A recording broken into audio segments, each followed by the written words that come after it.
Wallet share. Okay जी, so last time तक हमने basically ये काम कर लिया था, क्रूड ऑपरेशन सिंपली कंप्लीट किए थे, और अभी हमने सर्वर स्टार्ट कर लिया है, तो database is connected, server is running on port. So मैं इसमें थोड़ी सी, जैसे अभी मेंशन किया कि थोड़ी सी इंप्रूवमेंट बताऊंगा आपको, कि कुछ चीज़ें ऐसी होती हैं जो हमारी प्राइवेट होती हैं, जो हमने कोड में गिटहब पे पब्लिश नहीं करनी होती या पब्लिकली शेयर नहीं करनी होती। तो आप उन डिटेल्स को, एक तरीका है जो कि accepted way है of using the sensitive or private information in the backend applications। वो तरीका ये है कि आप सिंपली अपने बैकएंड की रूट में ना एक फाइल बना लें, और इसको कहते हैं .env। इसको हम कहते हैं एनवायरमेंट फाइल, या इसके अंदर हम रखते हैं एनवायरमेंट वेरिएबल्स।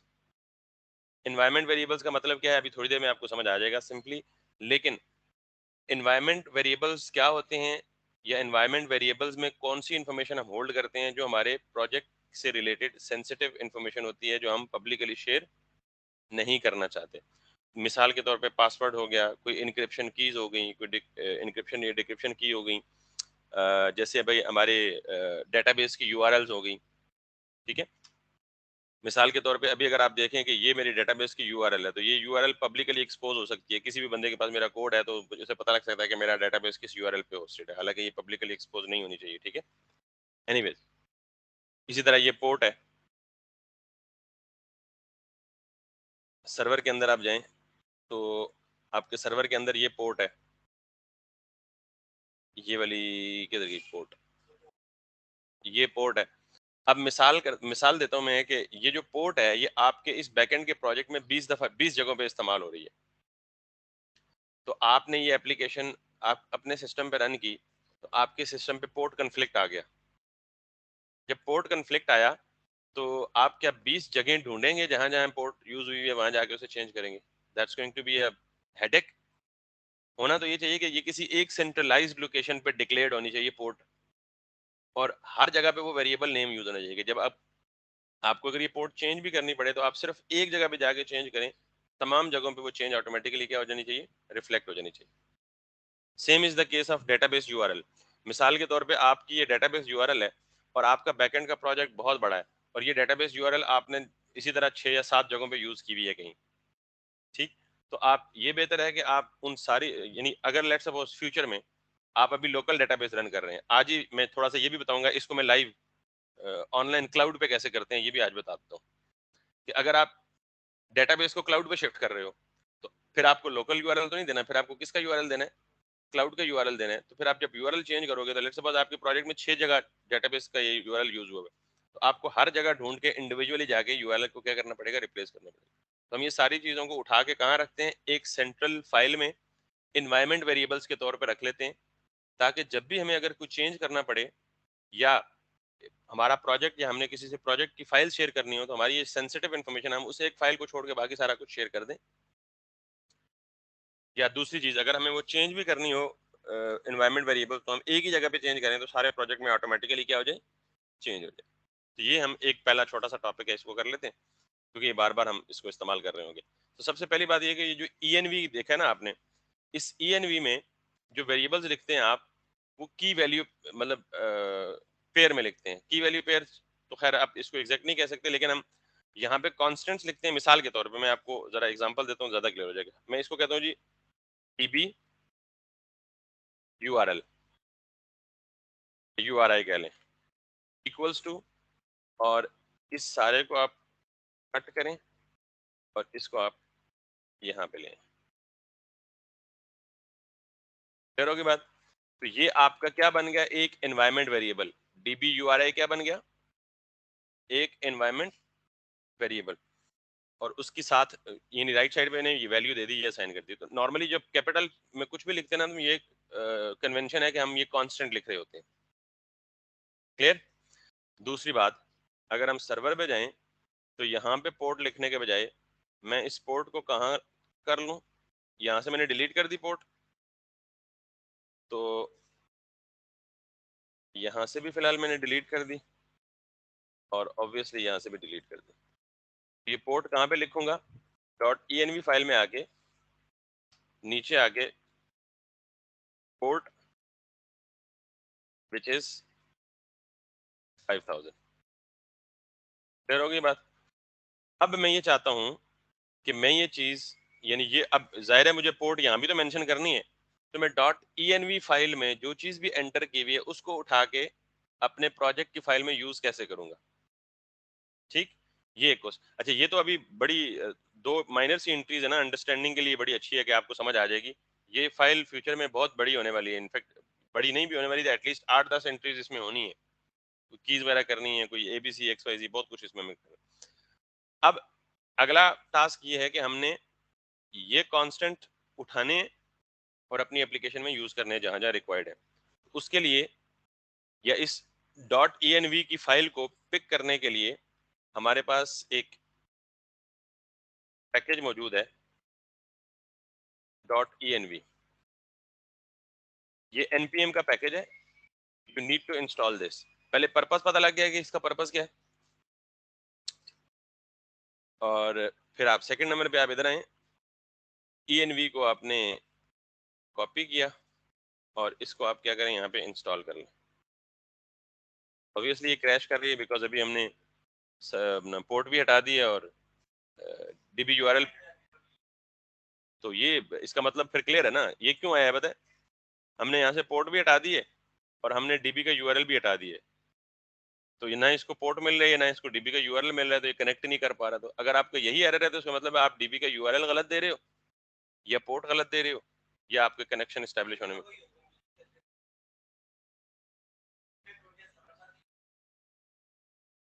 वो जब लैपटॉप लेंगे मे बी कि आप डीबी का यूआरएल गलत दे रहे हो, और डीबी के यूआरएल में क्या चीज हो सकती है, या आप यहाँ पे कोई स्टार्ट में ये चीज मिस कर रहे हो, या कहीं पोर्ट मिस कर रहे हो, या गलत दे रहे हो, या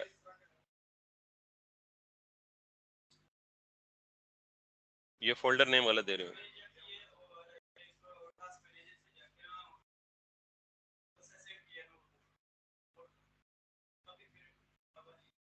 चलें, वो लैपटॉप आएगा तो फिर उसका इशू रिजॉल्व कर लेंगे, वरना कॉमनली अगर यही एरर है तो problem sir clear, very clear. अभी मुझे तो इस किस्म का एरर इसलिए दे रहा है कि वो कह रहा है जी कि देखें ऐप डॉट लेसन में आपने कॉमा दी हुई, यहाँ पोर्ट नहीं दी हुई, तो पहला पैरामीटर जरूरी है कि हमने पोर्ट देनी है। ठीक है, खैर, तो मैं इस प्रोसेस को टर्मिनेट करता हूँ और पहले क्या करता हूँ, npm i.env। मैंने तो .env की कहानी बता दी आपको, यहाँ से आप देखें सिंपल छोटी सी डिस्क्रिप्शन भी लिखी है, .env is a zero dependency module that loads environment variables. ये क्या करेगा, in loads environment variables from a .env file into the process.env। I repeat, वो कह रहा है कि ये .env की फाइल, सॉरी ये क्या हो गया, ये .env की फाइल से एनवायरमेंट वेरिएबल लोड करेगा इस वेरिएबल में process.env। ठीक है, strong configuration in the environment separates from code based on the 12 factor app methodology. ये कहानी फिलहाल आप ना कहें, लेकिन इसको देख लें कि ये कितने लोग यूज कर रहे हैं इसको। सो नाउ ये चीज मैंने आपको बता दी है कि आप वेरिएबल देंगे और राइट साइड पर उनकी वैल्यूज देंगे। अब इसको यूज करना है तो सबसे पहले आप क्या करेंगे, जैसे नॉर्मली रिक्वायर करते होते हैं ना फाइल को, कहाँ पे चाहिए हमें, दो जगहों पे, एक सर्वर डॉट जेएस में और एक डीबी। मैं यहाँ पे करता हूँ, पहला स्टेप रिक्वायर .env, और साथ में आपने क्या किया, अच्छा ये जो डॉट कॉन्फ़िग लिखा है ना, इसको हम कहते हैं मेथड चेनिंग। इसको आप सिंपली यूं भी कर सकते हैं, अगर आप चाहें तो इसको काट दें, इसको एक वेरिएबल में सेव कर लें,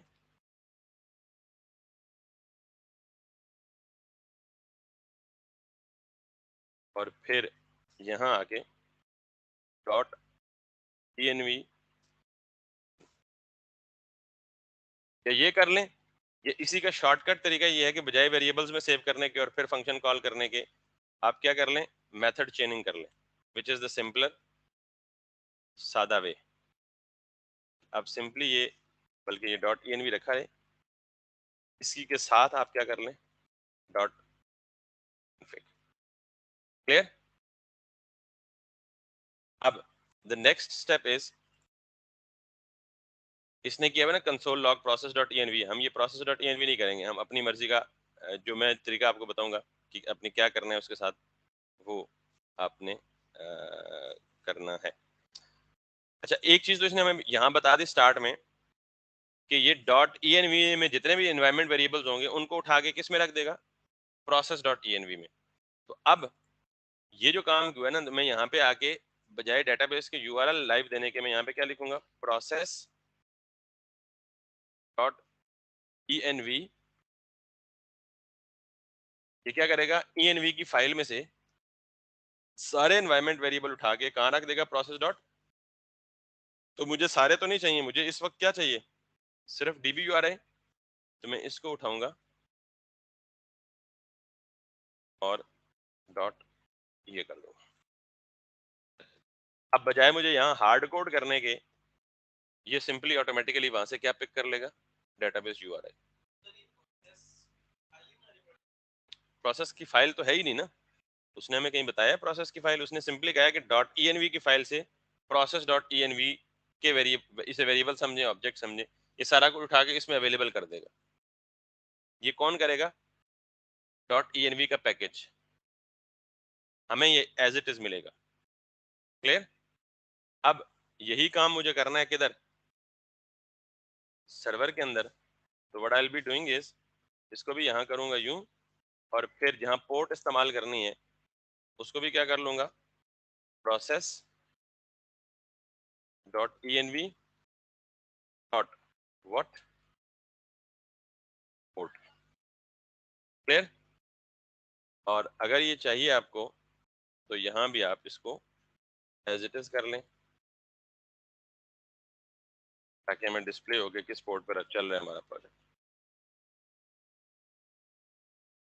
गॉट इट। तो मैंने सारा कुछ किधर कर लिया, env में। और इधर अब जितनी भी सेंसिटिव इंफॉर्मेशन है आपकी, वो सारी की सारी आप किधर रखेंगे, उधर रखेंगे। अब ये जो काम है इसको भी आप क्या कर सकते हैं, ये क्या हो रहा है बेसिकली, हम सिर्फ इस यूआरएल को अलाउ कर रहे हैं कि फ्रंट एंड से, अगर फ्रंट एंड की इस यूआरएल से रिक्वेस्ट आए तो उसको रिस्पॉन्ड करो, बाकियों को रिस्पॉन्ड फॉरेस्ट पॉलिसी। अब फ्यूचर में हो सकता है कि आप एक के बजाय 10 यूआरएल्स को व्हाइट लिस्ट करना चाहें, तो वो आप बार बार कोड खोल के देखते रहेंगे। तो बजाय इसको यहाँ लिखने के, इसको भी कट करें और कहाँ लिखें, फ्रंट एंड। ये कोई बहुत ज्यादा हार्ड एंड फास्ट रूल नहीं है कि आप यहाँ नहीं लिखेंगे तो काम ही नहीं करेगी, लेकिन बहुत ज्यादा रिकमेंडेड वे है ये प्राइवेट या सेंसिटिव इन्फॉर्मेशन को यूज करने। सो मैं इसको कॉपी करके इधर यहाँ ले आता हूँ, कोड्स को हटा देता हूँ और मैं करता हूँ जी process dot env dot this. तो अक्सर जब आप नेट से भी कभी हेल्प देखेंगे ना, तो आपको बहुत सारा इस तरह की चीज मिलेगी, प्रोसेस डॉट env डॉट। तो अब आपको ये जब भी जहां भी इस तरह की कोई चीज देखें तो आपको समझ आनी चाहिए कि उसने सारे प्राइवेट वेरिएबल्स या प्राइवेट इंफॉर्मेशन जो है वो कहाँ रखी हुई है, डॉट env में। और यहाँ पे उसने क्या एक्सेस किया हुआ है, डॉट env से एक पर्टिकुलर वेरिएबल को एक्सेस किया हुआ है। So now let's see if it works और नॉट। यहाँ पे है ना dot env, yes it is,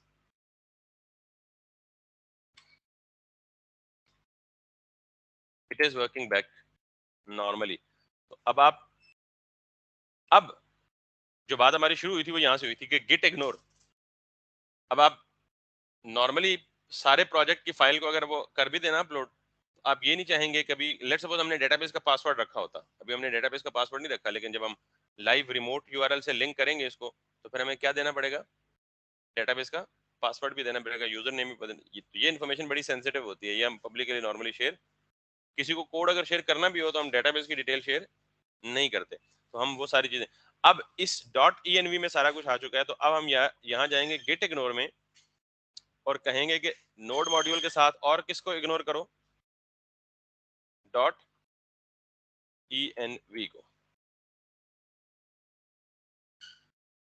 ठीक। और ये देखा है इसका कलर ग्रे हो गया। और इसका ग्रे क्यों हुआ है, बिकॉज हमने इसको इग्नोर कर दिया कि env में जितना कुछ, पूरी सारी की सारी फाइलों को पुश करो, env को पुश ना करो, दैट्स इट। तो ये बेसिकली आप जब भी कहीं देखें आपकी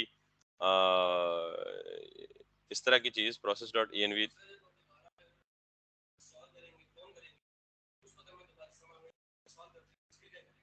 उसके लिए कुछ भी नहीं करेंगे। जब आप करेंगे ना अपने लोकल होस्ट पे इंस्टॉल, तो आपका ये प्रोजेक्ट नहीं चलेगा और आपको .env वेरिएबल्स भी नहीं पता होंगे, तो आप उस प्रोजेक्ट को रन नहीं कर सकेंगे, क्योंकि हमने प्राइवेट कर लिया ना एक चीज कि आपने प्रोजेक्ट की जो मेन चीज है रग ही खींच ली बीच में से। क्योंकि प्रोजेक्ट किस पे डिपेंड करेगा? डेटाबेस पे। तो डेटाबेस किस पे डिपेंड करेगा? यूआरएल पे। तो यूआरएल नहीं होगा, तो फिर आपको प्राइवेटली उस बंदे से इन्फॉर्मेशन लेने कांटेक्ट करना पड़ेगा कि भाईजान मैंने आपकी एप्लीकेशन डाउनलोड की है, अब मुझे काइंडली इसका डेटाबेस यूआरएल बता दें या ईएनवी फाइल मुझे दे दें। वो पर्सनली या प्राइवेटली, अगर आप ट्रस्ट वर्दी बंदे हैं तो आपको प्राइवेटली ईएनवी की फाइल शेयर करें और फिर आप उसको रन करें, अदरवाइज आप नहीं कर सकते। हाँ, तो फिर आप लोकली अपनी फाइल मैनुअली उठा के कॉपी पेस्ट कर लें रूट में। क्लियर? यानी इस इंफॉर्मेशन को आप कहीं अपनी पर्सनल ड्राइव पे या पर्सनल पीसी पे सेव कर लें फ्यूचर यूज के लिए, लेकिन लोगों के साथ आप शेयर नहीं करना चाहते। पर्पस ये है, अल्टीमेट पर्पस। दूसरा रीयूजेबिलिटी भी है। अब अगर ये पोर्ट 10 जगहों पे यूज हुई हो तो 10 जगहों पे क्या यूज हुआ होगा? Port dot env dot ports. तो आपको कहाँ जाके चेंज करनी पड़ेगी? सिर्फ यहाँ। जहां जहां ये वेरिएबल यूज हुआ है वहां ऑटोमेटिकली रिफ्लेक्शन हो जाएगी। आपने इस प्रोजेक्ट को लाइव करना है तो आपको डेटाबेस की यूआरएल चेंज करनी है, तो आपको कोड में जाने की जरूरत, सिर्फ डेटाबेस env में आके सिंपली ये चीज चेंज कर दें, ऑटोमेटिकली जहां जहां डेटाबेस का यूआरएल वहां रिफ्लेक्ट हो जाएगी। ये इसका दूसरा बेनिफिट है। सो डॉट इग्नोर का भी आपने देख लिया है और डॉट env को भी आपने देख लिया कि ये क्यों इंपॉर्टेंट है दोनों। बाकी चीजें तो हम ऑलरेडी देख चुके थे। अब हम आते हैं जी अपने बाकी काम पे। अच्छा, नॉर्मली एक काम करें, हमारे पास ना एक मैंने आपको गालिबन टास्क भी दिया था कि टू डू कंट्रोलर के साथ आपने यूजर का कंट्रोलर बनाना है, और यूजर की वो बनाया होगा शायद आपने। तो उसमें एक चीज हम करते हैं, पासवर्ड की इंक्रिप्शन। नॉर्मली जब कोई नया यूजर रजिस्टर करते हैं ना आप, तो उस यूजर को डेटाबेस में सेव करते हैं तो उसका पासवर्ड ब्लैंक या प्लेन पासवर्ड सेव नहीं करते, नॉर्मली उसको इनक्रिप्टेड फॉर्म में स्टोर करते हैं, क्योंकि ये एक सिक्योरिटी प्रिकॉशन है। सो लेट्स अज्यूम कि हम छोटा सा एक 2-3 फील्ड्स का साइन अप फॉर्म बना लेते हैं क्विकली, फिर मैं आपको डेटाबेस में पासवर्ड की इनक्रिप्शन का तरीका बताता हूँ, पासवर्ड को कैसे इनक्रिप्ट करके डेटाबेस में भेजना है, हम कौन सा पैकेज यूज करेंगे इनक्रिप्शन के लिए और डिक्रिप्शन के लिए। इनक्रिप्शन का पता ना क्या होता है?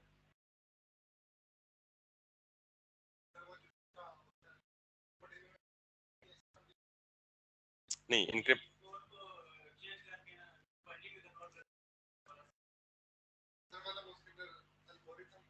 एग्जैक्टली कोई इनक्रिप्शन का एल्गोरिदम लगा के आप अपनी एक्चुअल इंफॉर्मेशन को रिप्लेस कर देते हैं with some sort of encoded information. Encoded का मतलब ये है कि which is not easily understood, understandable और readable by everybody, and which is not easily breakable, क्योंकि password is the sensitive piece of information. आप सारों के पासवर्ड फेसबुक के डेटाबेस में सेव हुए हैं, तो आप में से किसी का पासवर्ड बहुत हार्डली, बहुत रेयरली फेसबुक का पासवर्ड कोई बंदा आपका हैक कर ले या ब्रेक कर ले, पासवर्ड ब्रेक कर ले। हैक शैक तो वो फिशिंग वगैरह और बाकी बहुत सारी टेक्निक्स ट्रिक्स हैं, लोग उस तरह करते हैं, वो हैकिंग नहीं होती, वो दो नंबरी होती है बहरहाल। तो तो लेट्स सपोज फेसबुक के डेटाबेस में, लेट्स सपोज बड़ी एक रॉ सी एग्जांपल देने लगूं कि फेसबुक के डेटाबेस में जो फेसबुक के एम्प्लॉइज हैं वही खुद को करप्शन कर दें, कि डेटाबेस से सारों के पासवर्ड चुरा के बेचना शुरू कर दें लोगों को, ताकि लोग आपके पासवर्ड से आपकी अकाउंट में एंटर होकर कोई इंट्रूजन कर लें, कोई मलिशियस एक्टिविटीज कर लें। इसलिए डेटाबेस, क्या आप क्या समझते हैं कि फेसबुक या गूगल जो भी डेटाबेसेस में आपके पासवर्ड सेव हुए हैं वो प्लेन है?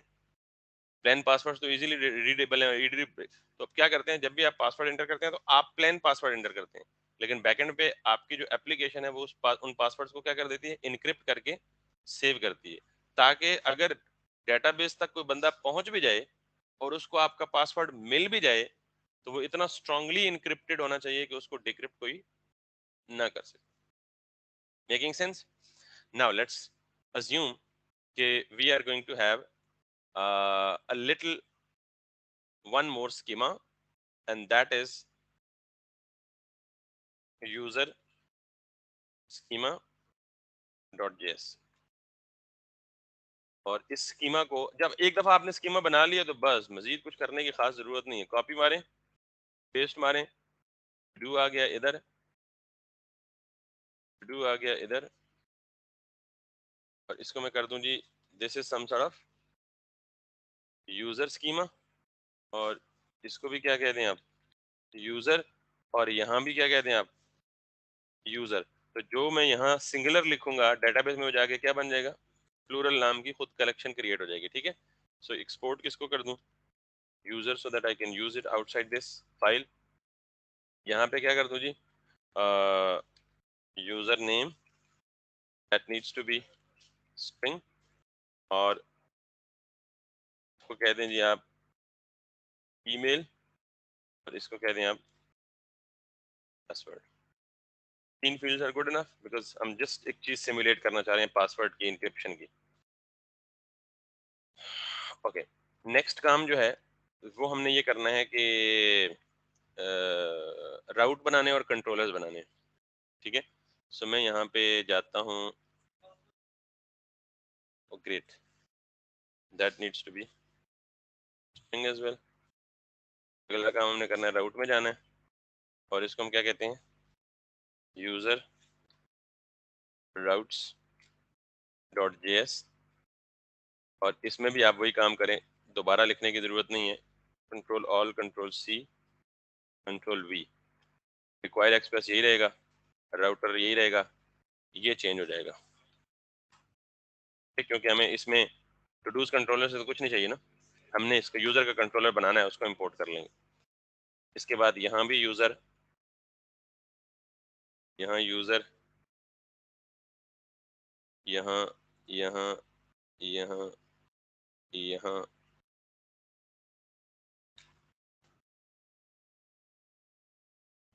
Got it. और इसको हम कह देते हैं जी यूजर्स। अब जब एडमन क्रिएट करेगा तो एडमन नया यूजर क्रिएट भी करेगा, एग्जिस्टिंग यूजर को डिलीट भी करेगा, अपडेट भी करेगा, और तमाम यूजर्स की लिस्ट भी देखेगा। साथ में दो चीजें और हैं, साइन, अपना क्रिएट न्यू यूजर करने से मतलब यही है ना कि यूजर साइन अप करे, अब वो चाहे यूजर करे चाहे एडमन उसे क्रिएट करे, तो उसके लिए हम यहाँ न्यू यूजर के बजाय सब क्या कर लेते हैं, साइन अप, या क्रिएट यूजर कर लेते हैं, या न्यू यूजर कर लेते हैं, कुछ भी नाम दे सकते हैं।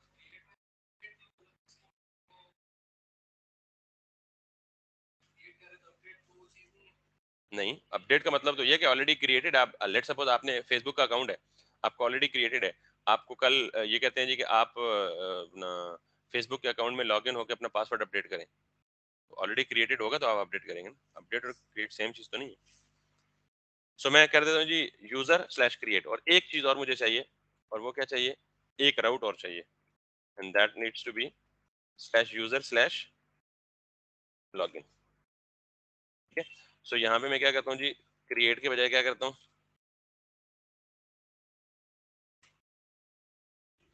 लॉगिन का फंक्शन लिख देता हूँ, इसको कहता हूँ जी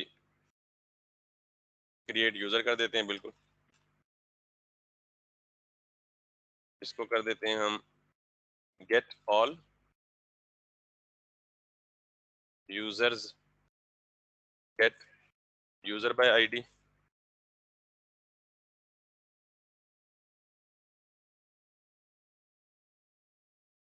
तो get user by ID, update user, delete user, सारा कुछ वही है, राउट्स भी सारे हो गए क्लियर, ये यहाँ से एक्सपोर्ट भी हो गया, ऑल वेल। तो पहला स्टेप ये था कि हमने मॉडल बनाया, दूसरा स्टेप ये स्कीमा बनाया और स्कीमा को मॉडल किया, ये एंड आखिरी स्टेप मॉडलिंग होता है ना, ये वाला mongoose डॉट मॉडल।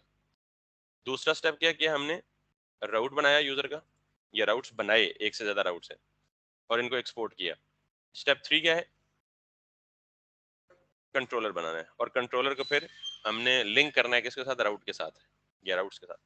सो अब मैं इसको बनाता हूँ जी, दैट्स गोना बी यूजर, ये अच्छा हुआ कि एक तो आपकी रिवीजन भी हो गई, या और दूसरा आपको एक से ज्यादा फाइल्स के साथ काम करना हो तो वो भी आपको तरीका आ गया कि कोई इतनी बड़ी रॉकेट साइंस नहीं। सो मैं सिंपली वन बाय वन करूंगा इनको। पहले मुझे क्या चाहिए, यूजर कंट्रोलर में सबसे पहले टू डू स्कीमा के बजाय क्या चाहिए, यूजर स्कीमा, और टू डू के बजाय मुझे क्या चाहिए, यूजर, यहाँ इस वेरिएबल में सेव कर लिया। दूसरे नंबर पे मैं यहाँ पे क्रिएट टू डू के बजाय क्या करूंगा, क्रिएट यूजर रिक्वेस्ट रिस्पॉन्स, ऐसे ही है, बॉडी ऐसे ही है, टू डू के बजाय क्या करूंगा, अब ये किस टेबल में जाए, यूजर के टेबल में जाए, और एरर एरर एरर, बस दिस इज व्हाट, ये मेरा क्या आ गया, क्रिएट यूजर का राउट आ गया। दोबारा टू डूज कंट्रोल में जाएं। अब मैं गेट ऑल शाल ये सारे आप कर लीजिएगा, मैं जस्ट क्विकली लॉगिन पे जा रहा हूँ जो एक नया है जिसके लिए मुझे ये काम बताना है, ठीक है, साइन अप और लॉगिन, बाकी तो आप सारे क्रोड ऑपरेशन ये कर लेंगे मेरे ख्याल में। सो क्लोजिंग इट, और इसी को मैं कॉपी करता हूँ और यहाँ पे क्या कर सकता हूँ जी, मैंने दिया यहाँ पे login request response request body user dot create के बजाय यहाँ ये लॉजिक मुझे कस्टम लिखनी है, ठीक है। सो मैं इसको रिमूव कर देता हूँ क्योंकि अब लॉगिन करना है और वो लॉगिन की लॉजिक कस्टम होगी। सो अब पहले तो एक यूजर क्रिएट करूंगा क्योंकि यूजर ऑलरेडी होगा तो लॉगिन होगा, यूजर ही नहीं है अभी हमारे पास तो लॉगिन कहाँ से होगा। So let's create a user, लेकिन उससे पहले मैंने कंट्रोलर बना लिया लेकिन इसको राउट्स के साथ लिंक नहीं किया, ये देखें, ठीक है। सो ये चीजें, ये फंक्शन जब मैं लिखूंगा तो तब अनकमेंट कर दूंगा, अभी ये नहीं लिख रहा, अभी सिर्फ create which is sine up. तो ये फंक्शन का नाम मैंने क्या लिखा है यहाँ पे, लॉगिन, और इस फंक्शन का नाम क्या है, क्रिएट यूजर। इसको मैं यहाँ पे जाके क्रिएट यूजर, अब इन फंक्शंस को इंपोर्ट भी करना है ना, मैं यहाँ पे क्या करूँगा, const create user as well as login, and that's gonna be required, और ये कहाँ से जाएगा, कंट्रोलर से, कंट्रोलर से यूजर कंट्रोलर उठा के लाएगा।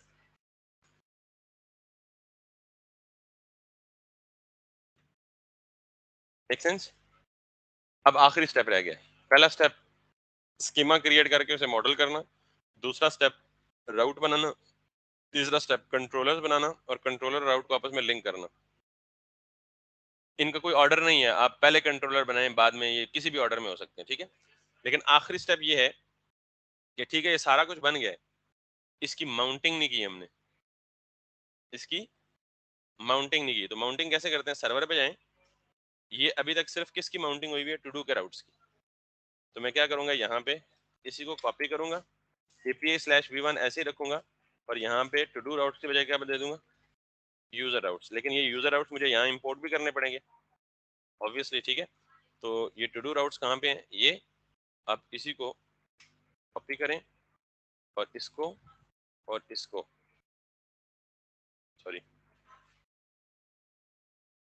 इसको और इसको रीनेम करके आप क्या करें, यूजर राउट्स।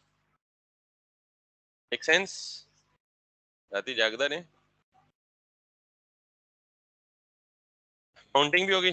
अब हम /API/v1/user/login, यानी ये हमारा राउट क्या बनेगा,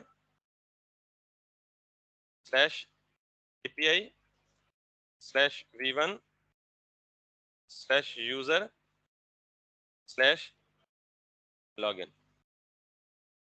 अगर आपको लगता है कि ये रास्ता बहुत लंबा हो रहा है तो आप यहाँ से यूजर काट दें बीच में से, API/v1/login, ठीक है, लेकिन ये ज्यादा मीनिंगफुल हो जाएगा, मतलब अगर आप इसे करेंगे। और ये नीचे वाला क्या बनेगा, /API/v1/user/create। Now let's hit these routes and check if we are getting URL आपका अपना। अब आपकी अपनी बात सही है, वो पहले होता था जब आप फेक एपीआई यूज करते तो आप बाउंड थे कि आप उन्हीं के राउट्स को इस्तेमाल करोगे। अब राउट भी आपके, सर्वर भी आपका, कंट्रोलर भी आपके, डीबी भी आपके, सब कुछ आपके हाथ में, जो मर्जी कर लें इसका, जिस तरह मर्जी इसको यूज कर लें। This is some sort of customization. तो अब ये आपकी चॉइस है कि आप राउट्स कुछ भी बना लें, मेक श्योर करें कि वो राउट्स हर जगह पे कंसिस्टेंट रहें और आपको पता हो कि आप क्या कर रहे हैं।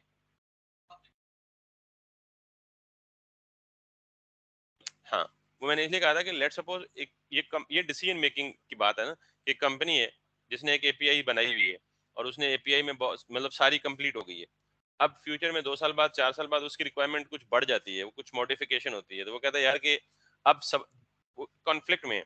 अब वो कहते हैं जी कि मेरे आधे क्लाइंट्स जो हैं वो यही एपीआई यूज कर रहे हैं जो ऑलरेडी एग्जिस्टिंग मैंने क्रिएट करवाई थी 3 साल पहले, लेकिन अब मैं नए कस्टमर्स के लिए और एग्जिस्टिंग कस्टमर दोनों के लिए एपीआई को अपडेट करना चाह रहा हूँ, लेकिन उस अपडेट के दौरान मुझे खदशा है कि जो एग्जिस्टिंग कस्टमर्स हैं वो डिस्टर्ब हो सकते हैं। तो अब मैं क्या चाहता हूँ कि जो एग्जिस्टिंग एपीआई है वो भी चले, वो नॉर्मल चलती रहे एज इट इज, लेकिन जो अपडेटेड मैं करना चाह रहा हूँ, ऐसा एक तरीका तो ये है ना कि वो रिप्लेस कर दे और एग्जिस्टिंग एपीआई को अपडेट कर दे। तो इस तरह क्या होगा कि लेट्स सपोज उसके 100 कस्टमर्स हैं जो पुरानी एपीआई यूज कर रहे हैं, तो वो 100 के 100 कस्टमर्स के मोबाइल पे एप्लीकेशन क्रैश करना शुरू हो जाएगी। क्यों क्रैश करना शुरू हो जाएगी? पीछे से आपने सोर्स चेंज कर दिया। तो ऐसा कभी नहीं होता। तो वो आपको ये कहेगा कि यार वो जो पुरानी एपीआई है वो एज इट इज इंटैक्ट चलती रहे, उसको बिल्कुल कोई भी ना छेड़े, क्योंकि वो बहुत सारी एप्लीकेशंस ऑलरेडी कंज्यूम कर रही हैं। वो पुरानी एपीआई ऑलरेडी बहुत सारी एप्लीकेशंस क्या कर रही हैं? कंज्यूम कर रही हैं। फिर आपने नई एपीआई बना के उसको यहाँ पे V2 लिख दिया, वर्जन 2, और फिर आपने डॉक्यूमेंटेशन में रिलीज नोट जारी कर दिया, अपने सारे यूजर्स को एक मैसेज ड्रॉप कर दिया कि our updated version is available, if you want to update do this. वो फिर पूरा एक मैकेनिज्म बनाते हैं। तो यानी अगर मैं अपडेट ना करना चाहूँ तो इसका क्या मतलब है? मेरा फेसबुक का पुराना वर्जन काम करना छोड़ देगा? हर बंदा तो अपडेट नहीं करता ना फेसबुक, तो इसका मतलब ऐसा नहीं होता, वो पुराना भी चल रहा होता है। ये फेसबुक की वैसे रफ एग्जांपल दे रहा हूँ, वैसे मतलब किसी एक रियलिस्टिक एप्लीकेशन को अज्यूम करें, पुराना वर्जन भी चलता रहेगा और नया वर्जन विद डिफरेंट यूआरएल।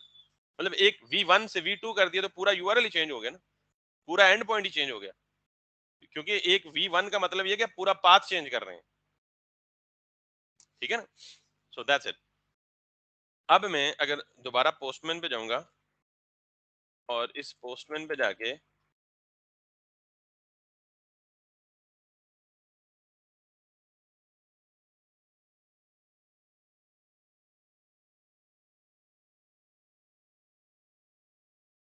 अब जो चीज मैं आपको दिखाना चाह रहा हूँ, जिस काम के लिए मैंने सारा काम किया, किसके लिए? पासवर्ड इंक्रिप्शन के लिए। किस काम के लिए? पासवर्ड इंक्रिप्शन के लिए। जरा पहले उसका डेमो देखिएगा। सबसे पहले तो मैं यहाँ कंसोल करके दिखाता हूँ कि क्या मेरे पास पासवर्ड जो है वो इनक्रिप्टेड है या नहीं है। So I need to go to the here. यहाँ मिलेगी ना बॉडी में इंफॉर्मेशन। तो लेट्स सी। तो जरा फोकस इधर करें प्लीज। मैं इस पार्ट को कमेंट कर देता हूँ जस्ट चेक करने के लिए कि बॉडी में क्या आ रहा है। बॉडी में जो कुछ आ रहा है, कितनी चीजें आएंगी जो हमने स्कीमा में डिफाइन की हैं? यूजर नेम, ईमेल और पासवर्ड। हाँ जी, यूजर नेम, ईमेल और पासवर्ड। तो मुझे पहले ये देखना है कि बॉडी में तीनों चीजें आ रही हैं। अगर ये आ रही हो तो उनमें इन तीनों में से मुझे सिर्फ एक पासवर्ड निकालना है और उसके ऊपर कुछ एक्स्ट्रा प्रोसेसिंग करना है।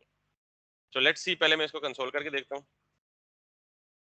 कंसोल डॉट लॉग, और मैं इसको कर देता हूँ जी बॉडी। और ये मुझे कहाँ दिखेगी? यहाँ दिखेगी, सर्वर की कंसोल पे। ठीक है। So I need to make a request, और उस रिक्वेस्ट में जो डाटा भेजूंगा वो किस फॉर्म में भेजूंगा? यूजर नेम, ईमेल और पासवर्ड। और किस राउट पे भेजूंगा? /v1/user/ph। कौन सी रिक्वेस्ट है? पोस्ट की। तो ये भी मेक श्योर कर लें अपने बैकएंड में पोस्ट ही हैंडल की है या कुछ और हैंडल किया है। यूजर कंट्रोलर में जाके क्रिएट यूजर में, सॉरी क्रिएट राउट्स में, यहाँ जाके ये पोस्ट रिक्वेस्ट है। ठीक है। So now if everything goes well, seems well, let's see it works well as well और नॉट। तो मैं रॉ में गया, टेक्स्ट में गया, जेसन में गया, और यहाँ पे मैंने क्या दिया जी? 3 चीजें। सबसे पहले user name, that's gonna be this. दूसरे नंबर पे email, that's gonna be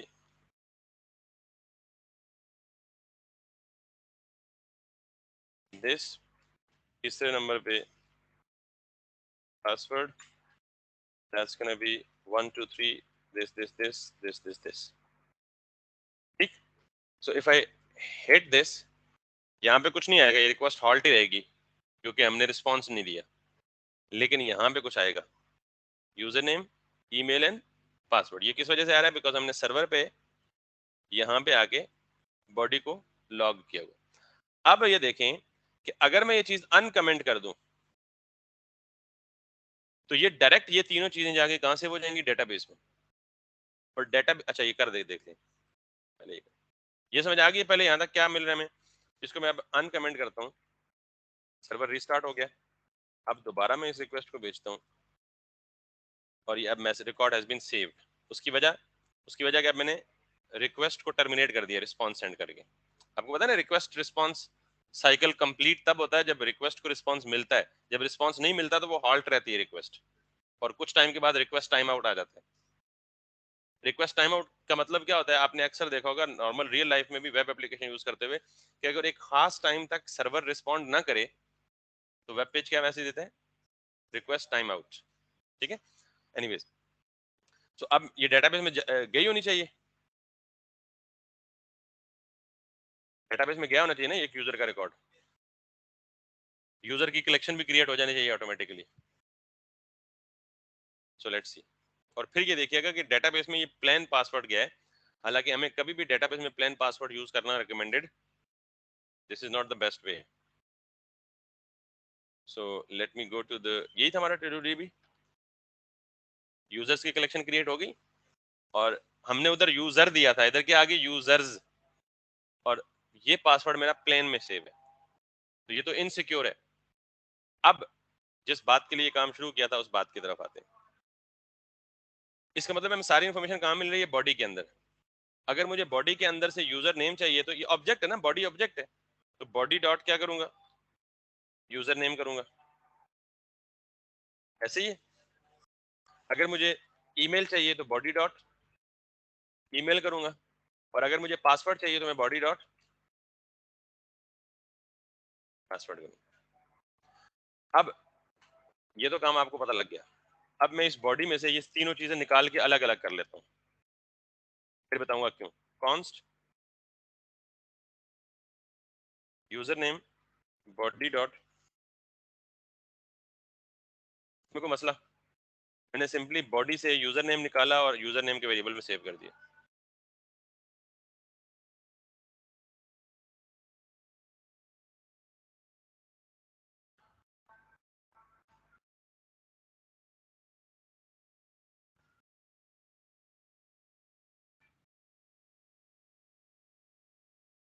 password निकाला और पासवर्ड में सेव कर दिया।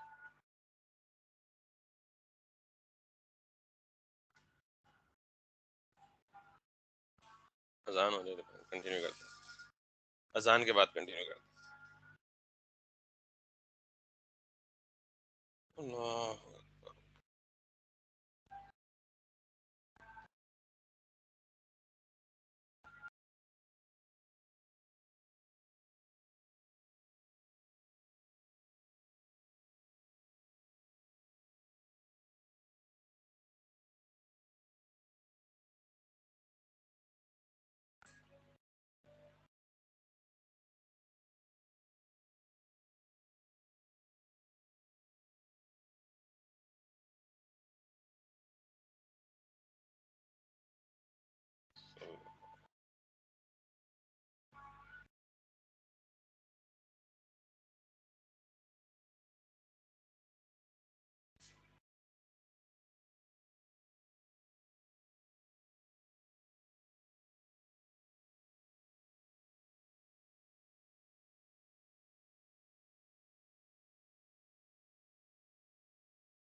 अच्छा, अब ये जो पासवर्ड है ना, इसकी वजह से सारी शरारत है। इसको हमने प्लेन में नहीं जाने देना, इसको हमने क्या करना है, इनक्रिप्ट करना है पहले।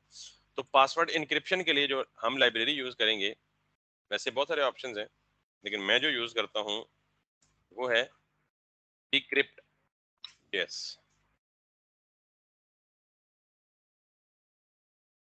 Got it?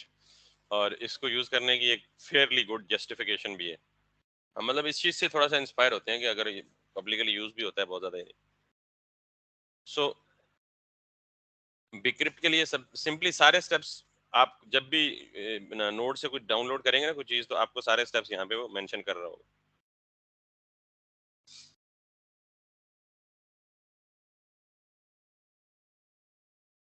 तो मुझे सबसे पहले बिक्रिप्ट को यूज करने के लिए इसको इंस्टॉल करना है एज यूजुअल, और यहाँ आऊंगा, इधर ये चलता रहे, एक और यहाँ पे सेकंड पे टर्मिनल ओपन करूंगा और उस पे मैं ये इंस्टॉल करूंगा bcrypt JS. Once it is installed, तो इंक्रिप्शन करनी किस फाइल में, इस फाइल में, तो इसी फाइल में इसको क्या करेंगे, इंक्लूड भी करेंगे या रिक्वायर भी करेंगे। So for that we need is, आप सिंपली इसको कॉपी करें, यहाँ आगे इसको क्या कर लें, रिक्वायर कर लें, ठीक। और फिर यहाँ आए, इसको कर लें BCRY bcrypt डॉट हैश।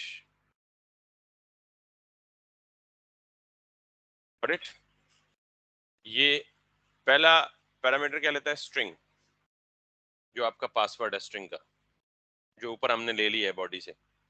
और दूसरा पैरामीटर क्या लेता है, सॉल्ट, ये स्ट्रिंग भी हो सकता है और एक नंबर भी हो सकता है, ठीक है। ये पाइप साइन का मतलब है और। तो हम क्या करेंगे, अच्छा ये सॉल्ट क्या होता है, इसको मैं थोड़ी देर बाद एक्सप्लेन करता हूँ, पहले मैं जरा इसको मूव करके फंक्शनल करके फिर बता देता हूँ। पहले पैरामीटर में मुझे क्या देना है, पासवर्ड। ये वो पासवर्ड है जो मुझे कहाँ से मिल रहा है, प्लेन पासवर्ड बॉडी से मिल रहा है। और दूसरा पैरामीटर में क्या दूंगा, सॉल्ट। ये सॉल्ट क्या है, आप फॉर द टाइमिंग सिंपली 10 एक नंबर दे दे। अभी बताता हूँ थोड़ी देर में सॉल्ट क्या है। और इसको आप कर लें जी दोबारा कॉन्स्ट पासवर्ड, उसी वेरिएबल में रख दें, ठीक है।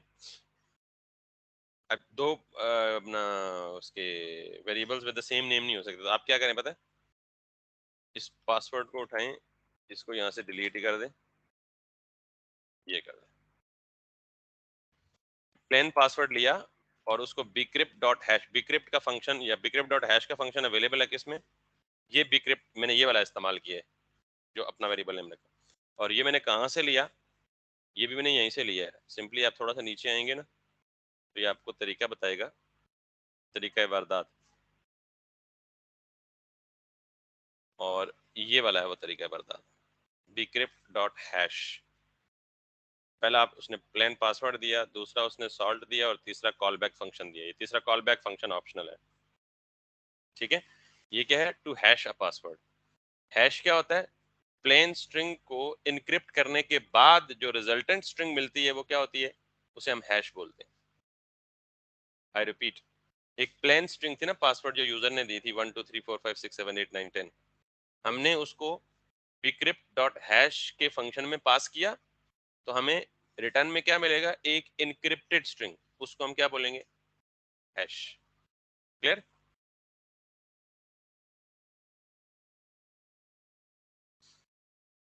सो यहां तक समझ आ गया। अब हम ये देखते हैं कि ये पासवर्ड अब क्या होगा, ठीक है। मैं इसको थोड़ी देर के लिए कमेंट करूं क्योंकि मैं टेस्टिंग कर रहा हूं, तो मैं बार बार ये नहीं चाहता कि बार बार वैल्यू डेटाबेस में जाए और बार बार हम उसे वहां से जाकर क्लियर करें। अब अगर मैं बाकी चीजें तो एज इट इज रहेंगी, सिर्फ चेंज क्या होगी, अच्छा बेहतर ये है कि इसको आप वेट रखें, और जब ये वेट करेंगे तो आप शुरू में ऑलरेडी एसिंक लगा हुआ है, ठीक है। अब क्योंकि ये भी हम किसी एक एक्सटर्नल रिक्वेस्ट, किसी एक्सटर्नल उसको भेज रहे हैं, लाइब्रेरी को। अच्छा, इस अवेट का एक और भी पर्पस है कि ये यहां से आगे एग्जीक्यूशन ना करे, अवेट करे इस फंक्शन के रिटर्न होने तक। जो ही ये रिटर्न हो तो फिर आगे चले, वरना एसिंक्रोनस फंक्शन में ये भी होता है कि वो बाद वाली लाइन पहले चल जाती है और ये एग्जिस्टिंग लाइन जो है ये बाद में जाके रिस्पॉन्ड करती है। एनीवेज, सो मैं इस पासवर्ड को पहले कंसोल कर लेता हूँ।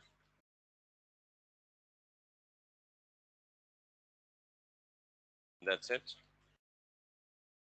अब मैं देखता हूँ इसको रन करके, बल्कि रन हुई हुई ऑलरेडी। यहाँ पे जब मैं इसे हिट करूंगा तो ये मुझे पासवर्ड क्या देगी, प्लेन पासवर्ड नहीं देगी बल्कि हैश देगी।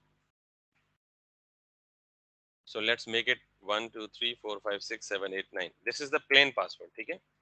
If I now hit, what I'll get is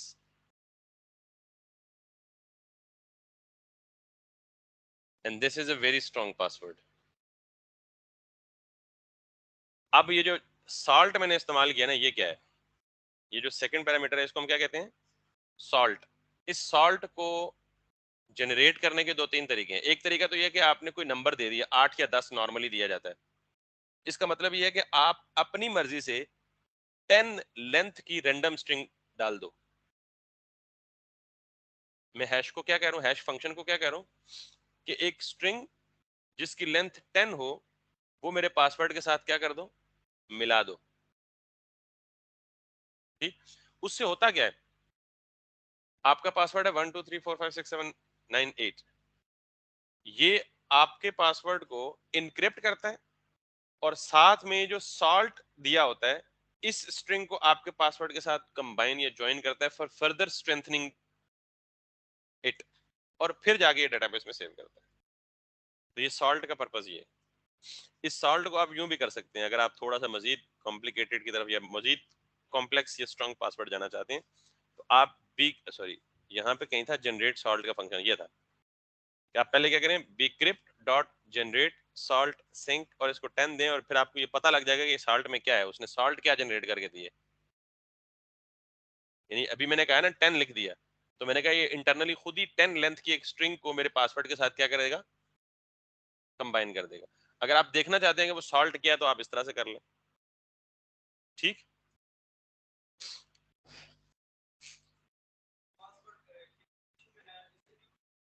exactly exactly. अभी डिक्रिप्ट सिर्फ हमारी जिस लाइब्रेरी को हमने यूज करके इनक्रिप्ट किया है ना, उसी लाइब्रेरी को इस्तेमाल करके डिक्रिप्ट होगा। और ये साल्ट इसीलिए हेल्पफुल है कि हर बंदे के पास अगर ये चला भी जाए हमारा हैश पासवर्ड, तो उसके पास सॉल्ट तो नहीं जाएगा ना। सॉल्ट तो एक एक्स्ट्रा चीज है ना जो हमने वो दी उसको।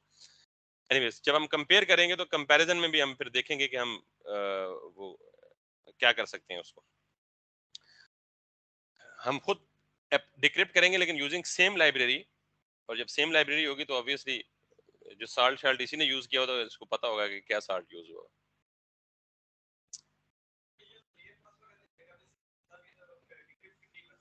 डिक्रिप्ट नहीं कर सकता।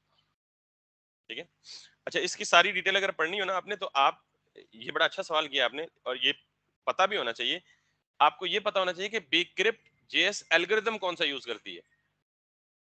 अभी मैंने ये नहीं बताया आपको bcrypt, अगर आप इसकी थ्योरी पढ़ेंगे ना या कहानी पढ़ेंगे थोड़ी सी तो आपको ये पूरी डिटेल देगा कि bcrypt जेएस कौन सा एल्गोरिथम यूज करती है और फिर उस एल्गोरिथम की स्ट्रेंथ क्या है, कि ये उस एल्गोरिथम को ब्रेक करने के लिए आपको कितना टाइम चाहिए। मिसाल के तौर पे मैं यहां लिख दूं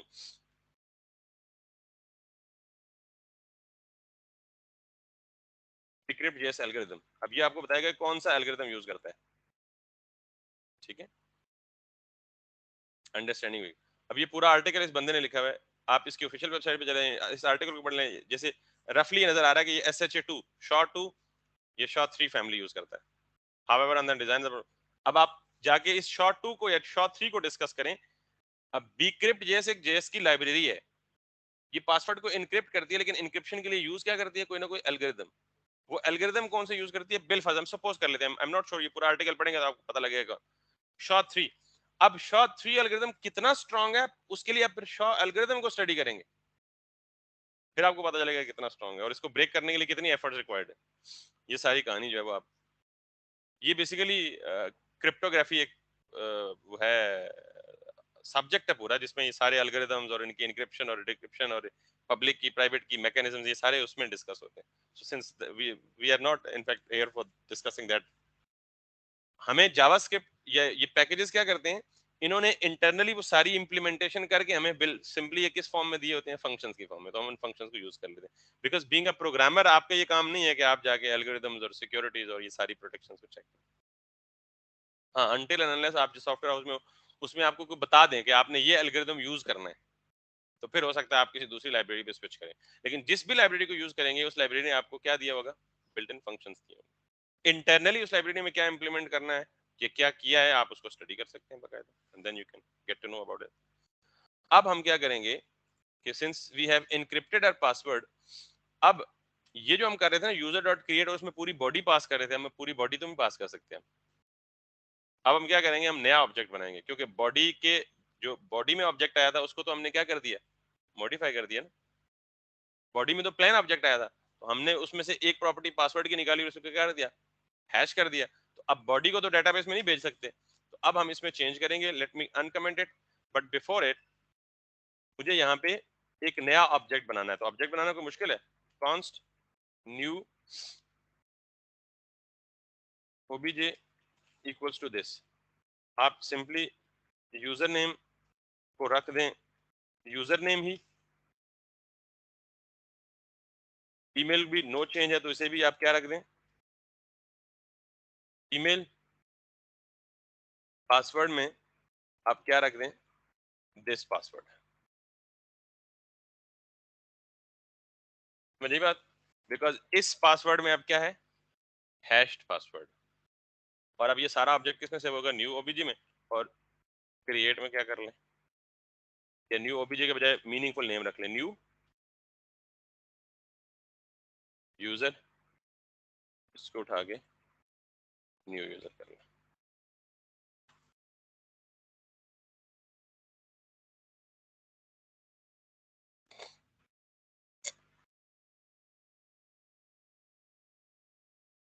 समझ आई बात. अब जरा हल्की सी बैकएंड की वैलिडेशन भी देख लेते हैं इधर ही. अब हो सकता है यूजर जो है, अच्छा पहले इसको देख लेते हैं इन एक्शन कि ये डेटाबेस में हमारा हैश पासवर्ड सेव करता है या नहीं करता. तो हम डेटाबेस में से एग्जिस्टिंग एंट्री को डिलीट कर देते हैं जो कि अनहैश पासवर्ड वाली थी. We don't have anything in the users collection. Now if I make a request with the same password, my record has been saved, refresh it, and I am having this with the password, hash password. Clear है. अब जरा देखिएगा, मैं ये email नहीं देता या सिर्फ यूजर नेम और पासवर्ड देता. रिकॉर्ड हैज बीन सेव्ड,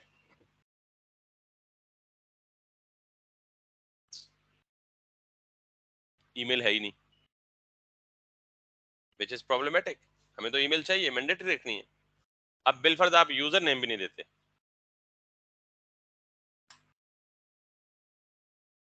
ऐसा मुमकिन है कि किसी डेटाबेस में सिर्फ आपका पासवर्ड पड़ा हो, यूजर नेम और ईमेल पड़ा हुआ ही ना हो, तो अब लॉगिन कैसे करेंगे. ये तो अभी हमने करंट पढ़ा है, हमने इस पे कोई कंडीशन तो लगाई नहीं यार कि अगर कोई खाली हो तो एरर दो, मसला ये है, प्रॉब्लम. तो हमने क्या करना है, बेसिक सी इस पे वैलिडेशन लगानी है कि आपको अगर ईमेल या पासवर्ड या यूजर नेम तीनों में से अगर कोई एक भी मिस हो तो आप रिकॉर्ड सेव ना करो बल्कि क्या दो, एरर दो. तो हम बेसिक सिंपल तरीन वैलिडेशन, वैसे तो प्रॉपर ग्लोबल वैलिडेशन के तरीका है लेकिन आज उसके टाइम नहीं बचा मेरे ख्याल में, उसको हम प्रॉपर्ली डिस्कस करेंगे. लेकिन यहाँ पे आप एक काम कर सकते हैं. तो क्या कर सकते हैं, if user name equals to, excuse me sir. जी जी, सर ये चीज स्कीमा में नहीं डिफाइन करते कि पासवर्ड जो है वो रिक्वायर्ड हो, ईमेल रिक्वायर्ड हो. आपने पहले पढ़ा हुआ है ना तो इसलिए आप कह रहे हैं. अभी स्कीमा की तरफ गए ही नहीं है ना. जैसे मैंने अभी बोला है थोड़ी देर पहले कि हम ग्लोबल एरर हैंडलिंग करेंगे और स्कीमा की तरफ भी जाएंगे. स्कीमा की प्रॉपर एरर हैंडलिंग तभी होगी जब हम ग्लोबल एरर हैंडलिंग नोड में पढ़ेंगे. वो टॉपिक हमने स्कीमा अभी कवर. डेटाबेस का? जी बिल्कुल करेंगे, उसमें भी करेंगे, लेकिन वो तब करेंगे जब हम ग्लोबल एरर हैंडलिंग पहले कर लेंगे। क्योंकि स्कीमा में जो हम एरर देंगे ना, तो रिक्वायर्ड वगैरह, तो वो जो एरर जनरेट करेगा वो बड़ी ड्राउनी शक्ल के होंगे, तो उन एरर्स की प्रॉपर फॉर्मेटिंग करनी है और फिर उनको प्रेजेंट करना है यूजर। नहीं, मैं पूछ रहा हूँ कि स्कीमा अभी बनाया नहीं है आपने डेटाबेस का? बनाया हुआ है, बिल्कुल बनाया हुआ है। जाहिर है डेटाबेस में तभी इंफॉर्मेशन जा रही है जब स्कीमा बना हुआ है। ये देखें ना, यूजर नेम, ईमेल और password, but I didn't mention any rule here वाला। यस सर, ठीक हो गया। ठीक है ना? थैंक तो ये यू। इस टॉपिक पे आएंगे मोस्ट प्रोबेबली कल, तो फिर ये कहानी क्लियर होगी। अभी मैं 7 लफ्ज इस्तेमाल कर रहा हूँ ना, simple. Email is equals to empty. अच्छा, बारी बारी चेक करना है क्या, क्योंकि एक भी मिस हो तो उसके लिए आप फिर ये कर सकते हो कि इफ यूजर नेम को कर ले नॉट यूजर नेम। अगर यूजर नेम नहीं है तो क्या करे, क्योंकि रिक्वेस्ट रिस्पॉन्स साइकिल एंड भी तो करना है ना। अगर यूजर नेम नहीं है तो यहाँ क्या कर दे,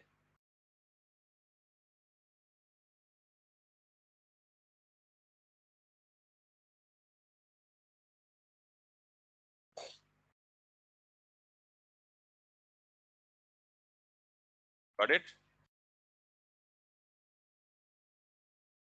इफ नॉट ईमेल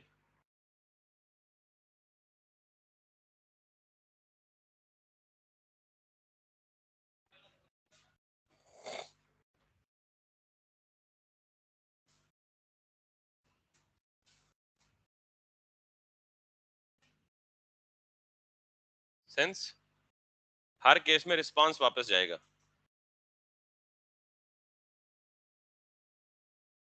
अब ये देखिए, मैंने आपको कहा था ना कि फ्यूचर में हमारा फंक्शन बहुत बड़ा होने वाला है। अगर हम इसे सर्वर में ही रखते तो एक फंक्शन इतना बड़ा हो गया, जब हम सारे फंक्शन करेंगे तो फिर तो सर्वर जो है वो भले बिल्कुल ही कॉम्प्लिकेटेड हो जाता। अब जरा देखते हैं इसको, इफ इट वर्क्स और नॉट।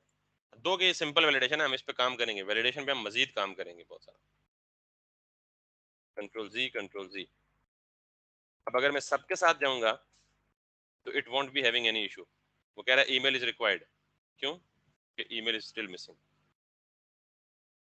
Got it? मैंने ईमेल भी दे दिया। अब देखें, ये इसने मैसेज दिया ना, तो इस केस में मैं देखता हूँ कि मैसेज देने के बाद भी ये एक प्रॉब्लम आएगा। उसने मैसेज दिया ईमेल इज रिक्वायर्ड, लेकिन हमें कुछ और कहा कि ईमेल इज रिक्वायर्ड, और फिर भी डेटाबेस में उसने रिकॉर्ड सेव कर दिया। ये तो नहीं होना चाहिए। जब वो मैसेज दे रहा है कि ईमेल इज रिक्वायर्ड, तो डेटाबेस में क्यों भेज रहे रिकॉर्ड? तो इस काम से बचने के लिए what you can do is you can write it return. Return का कीवर्ड पता है क्या करता है? जहां रिटर्न आता है वहां से कंट्रोल फंक्शन का कंट्रोल रिटर्न हो जाता है। ये तो पता है ना आपको बात? फंक्शन का कंट्रोल क्या हो जाता है? उसके बाद फंक्शन की रिमेनिंग चीजें। तो मैंने कहा जी, अगर ये वाला एरर आए तो रिटर्न कर दो ये रिस्पॉन्स। और रिटर्न करने का मतलब ये है कि फंक्शन से भी रिटर्न कर जाओ वापस। क्लियर? फिर ये एरर आए, ये कर दो, और ये एरर आए। अब जब ये फंक्शन से रिटर्न कर देगा तो फिर ये नीचे वाली स्टेटमेंट्स को एग्जीक्यूट नहीं करना चाहिए इसको। क्लियर है?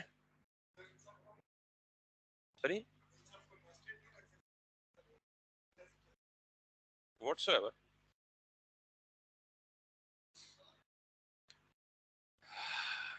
अब अगर मैं इसको ईमेल को मिस करता हूं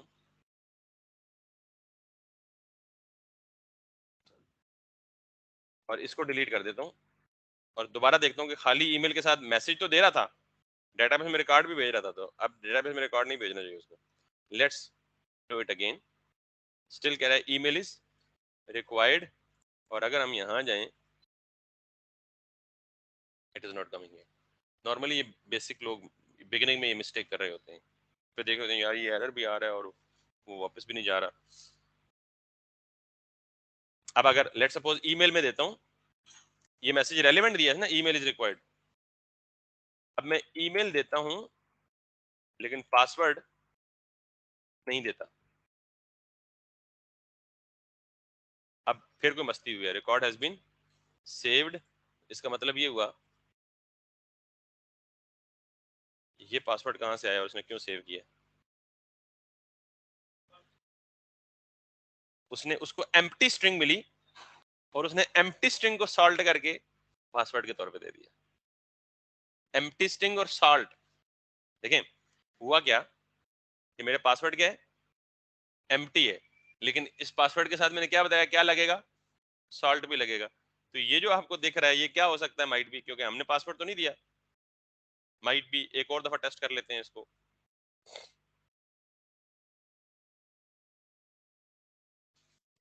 अब क्या करना है, अब ये चीजें आपने सारी चेक करनी है।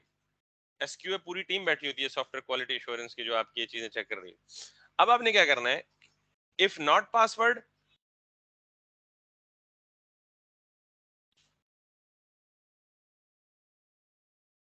किधर गया, और password dot length,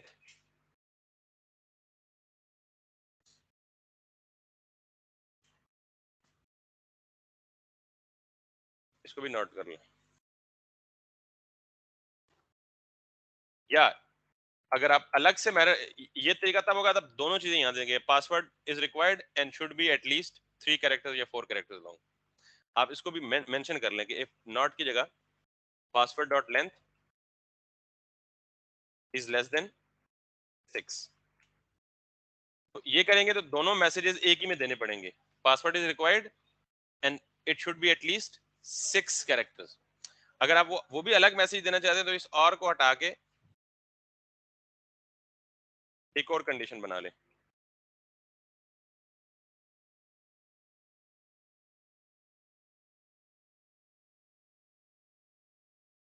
if password dot length is less than, नहीं, एनीथिंग लेस देन 6 हो तो वो एरर दे कि आपका पासवर्ड 6 कैरेक्टर से कम नहीं हो सकता। लेकिन ये कंडीशन अंदर कब आएगी, जब पासवर्ड 6 कैरेक्टर से कम होगा। जब 6 से ऊपर होगा तो ये अंदर नहीं आएगी, ठीक है ना। सो पासवर्ड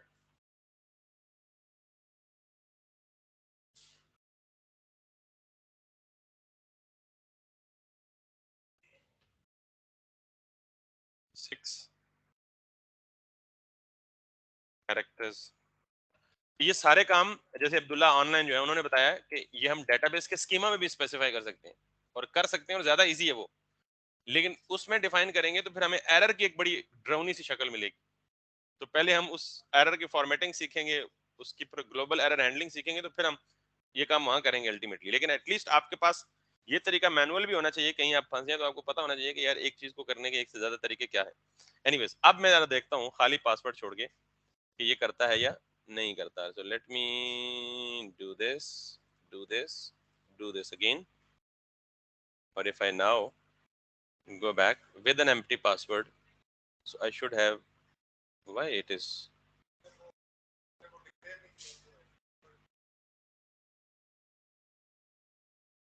नहीं वो लेंथ यही है, लेंथ यही कहती है ना कि अगर password dot length less than 6 है, anything less than 6 it should go into this।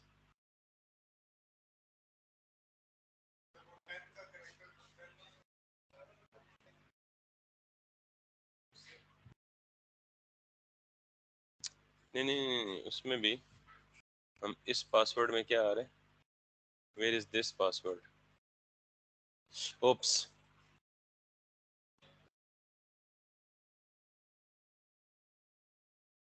हम पहले इनक्रिप्ट कर रहे हैं ना, तो पहले इनक्रिप्ट कर रहे हैं तो स्पेस की इनक्रिप्शन में जो हमने सॉल्ट दिया है वो 10 का है ना, तो ऑब्वियसली वो इनक्रिप्ट करके उसकी लेंथ 6 से तो बड़ी हो जाएगी, 6 से बड़ी हो जाएगी, तो ये कंडीशन फिर फॉल्स होगी ना, इसके अंदर तो आएगा ही नहीं ऑब्वियसली, ठीक है। So what do we need to do is, एक काम करते हैं, ये सारा काम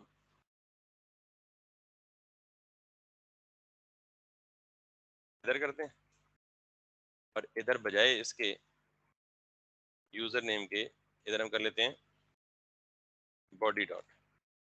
आई होप समझ आ गई होगी आपको प्रॉब्लम हमें किस वजह से आ रहा है। Body dot email, body dot password, body dot password dot left. समझ आ गई या नहीं आई?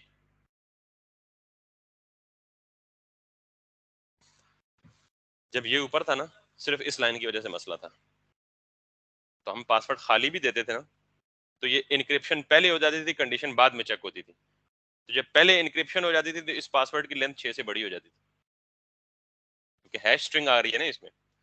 अब हमने कहा कि पहले ही ये चेक कर लो कि बॉडी से जो पासवर्ड आ रहा है वो खाली है या नहीं है। अगर वो खाली है, यानी लेंथ लेस देन 6 है, तो ये एरर पहले ही थ्रो कर दो वापस, इधर जाओ ही ना आगे।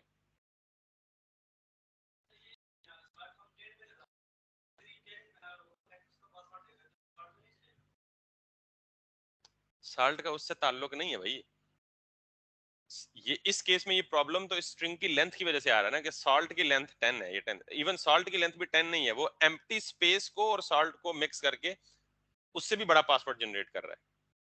ठीक है, अगर हम सॉल्ट जनरेशन से पहले ही ये चेक कर लें कि यूजर ने जो पासवर्ड दिया है क्या वो 6 कैरेक्टर है या नहीं है, अगर है तो फिर उसको सॉल्ट करो, अगर वो 6 कैरेक्टर नहीं है तो उसको सॉल्ट ही ना करो, उसको सॉल्ट ही ना करो, यहीं से रिटर्न कर जाओ, नीचे आओ ही ना।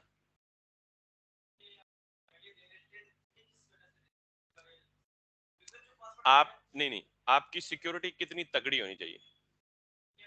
देखिए मैं आपको बताता हूँ एग्जैक्टली जो लोग पासवर्ड ब्रेक करते हैं ना, उनका मोस्ट कॉमन टेक्निक है brute force attack. Brute force attack का मतलब पता है क्या होता है? कि पासवर्ड के जितने भी पॉसिबल कॉम्बिनेशन है वो ट्राई करो, वो सॉफ्टवेयर होता है उनके पास में। मिसाल के तौर पे आपने 3 कैरेक्टर का पासवर्ड दिया ABC। अब ब्रूट फोर्स अटैक या टूल कैसे इस पासवर्ड को ब्रेक करने की कोशिश करेगा? पहला कॉम्बिनेशन ABC का क्या हो सकता है? ABC, वो चेक करे, मैं ये कह रहा हूँ, ये ब्रूट फोर्स अटैक एक टेक्निक है, तो उनके पास क्या होगा? पहला ABC, कि आप इस पासवर्ड कॉम्बिनेशन को चेक करो, ये फेल हो जाएगा, फिर वो कहेगा जी कि ACB इसको चेक करो, अगर ये भी मैच ना करे तो फिर क्या कहेगा? CAB इसको चेक करो, अगर ये भी फेल हो गया तो फिर वो इसको मजीद रिवर्स करेगा, यानी 2⁻³ टोटल कॉम्बिनेशन कितने बनेंगे इसके? अगर पासवर्ड की लेंथ 3 हो तो टोटल कॉम्बिनेशन कितने बनेंगे?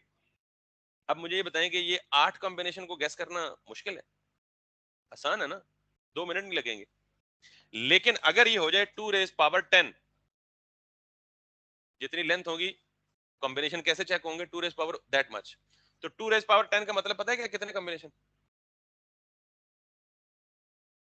2⁻8 होता है 256,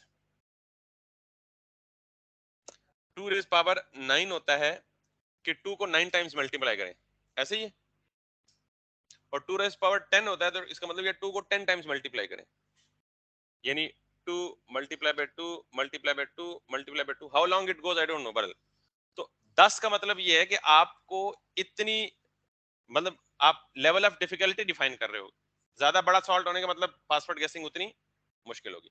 अच्छा, ये सिर्फ 10 लेंथ का सॉल्ट होगा, प्लस इसके साथ हमारे अपने पासवर्ड भी होगा, उसको मिला के हैश बनाएगा, that would be even stronger. Again ये बताया ना कि ये वो क्रिप्टोग्राफी की थोड़ी सी डिटेल है इसमें। तो ये जो साल्ट है ना, ये बेसिकली यूं समझ लें कि हम ये चाह रहे हैं कि स्ट्रेंथ ऑफ पासवर्ड, ले मेन जुबान में ये समझ लें। अब hopefully it should work, because हम साल्ट होने से भी पहले स्ट्रिंग की एम्प्टीनेस को चेक कर रहे हैं या स्ट्रिंग की लेंथ को चेक कर रहे हैं। सो नाउ ये 2 पिछले आए, इनको मैं रिमूव कर देता हूँ, और अब नए सिरे से दोबारा एक रिक्वेस्ट यहाँ से जनरेट करता हूँ। Now it should not save the password in the database technically and theoretically. Let's see what does it do. Password is required. Clear? और ये क्यों आया पता है? अभी क्लियर नहीं हुआ ना, ये क्यों आया? अभी तो ये पहला मैसेज आया कि पासवर्ड इज रिक्वायर्ड, ये तो आया ही नहीं। पासवर्ड रिक्वायर्ड का मतलब क्या है कि उसके पीछे नॉट लगा हुआ है, अगर पासवर्ड में कुछ ना हो तो ये मैसेज दो। अब मैं कुछ दूं लेकिन 6 कैरेक्टर से कम दूं तो फिर ये आना चाहिए। मेरी सारी वैलिडेशन केसेस कवर हो गई। लेट्स सी, अच्छा पहले इसको ये देख लेंगे डेटाबेस में सेव हुआ या नहीं हुआ, वहीं से रिटर्न कर गया। अब आप वापस आए और पासवर्ड दे दें कुछ भी, लेकिन 3 या 6 कैरेक्टर से कम दे दें। ठीक, now let's see, password should be at least 6 character. तो ये अच्छा हुआ है, सॉर्ट ऑफ आपको मैनुअली भी पता लग गया कि हम कैसे हैंडलिंग करते हैं या कैसे प्रॉपर चीजों को चेक करते हैं, देखते हैं step by step. It's not, लेकिन अगर सब कुछ ठीक होगा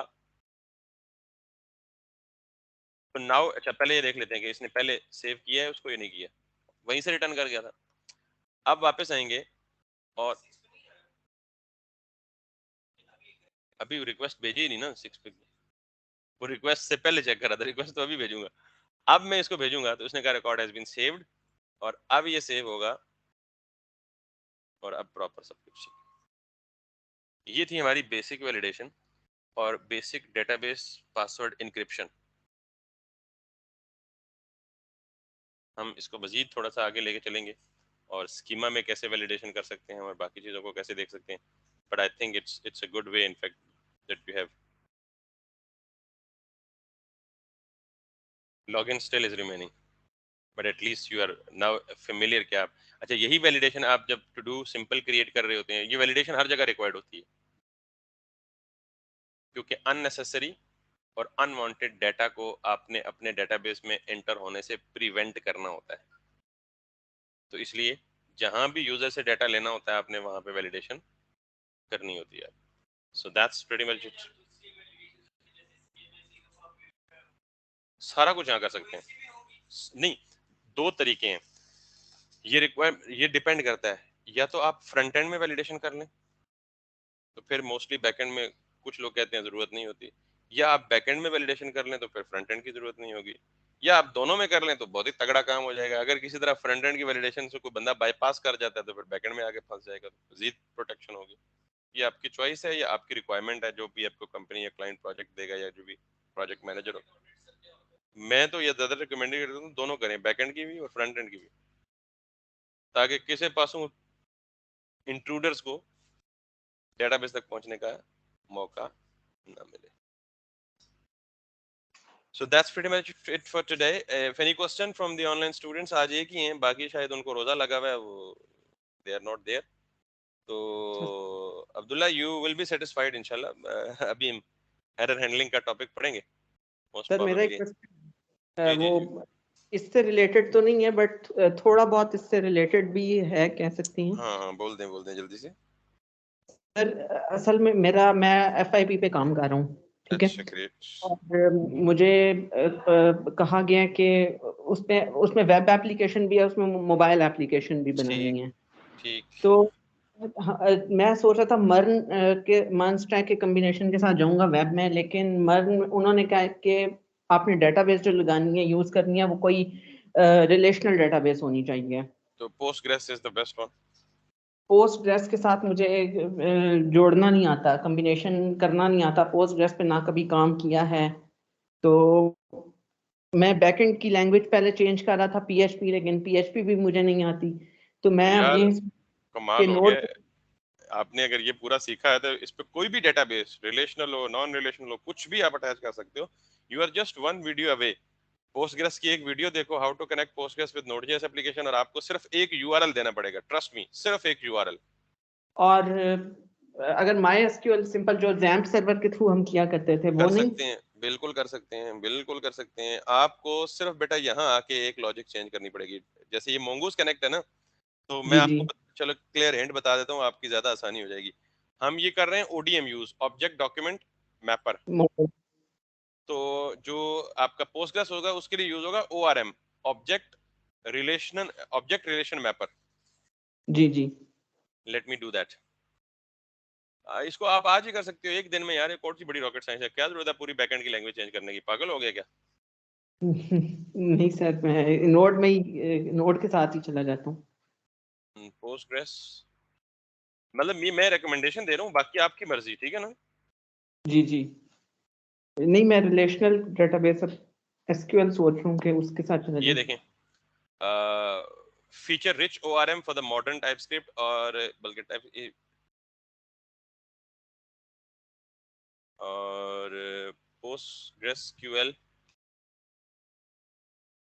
असल में पोस्टग्रेस को मैंने डाउनलोड किया था, वो मुझे उसका GUI उसमें टेबल्स बनाना बहुत मुश्किल लग रहा था। यार तो तो मुझे कल बताना, आप ऑन करके स्क्रीन शेयर करना, मैं बता दूंगा 2 मिनट में, उसमें केड़ा रॉकेट साइंस है। मुश्किल आजकल के दौर में कोई चीज है तो यूट्यूब की मौजूदगी में तो फिर पागल हो यार। नहीं, मैं इसके साथ एसक्यूएल के साथ चला जाता तो मेरे ख्याल माई एसक्यूएल। तो माइस्क्यूएल के साथ भी चले जाओ, लेकिन फ्यूचर में लेट्स सपोज किसी कंपनी में जाओगे आप, तो क्यों रिलेक्टेंट हो उसको मतलब आप, बात वही इमरान खान की कि आप पहले ही घबरा गए हो, let me stop the recording बस आप अदम एतमाद की वोटिंग से पहले ही घबरा गए हो, कौम को आप ना घबराने का दर्ज दे रहे हो। तो ये तो मतलब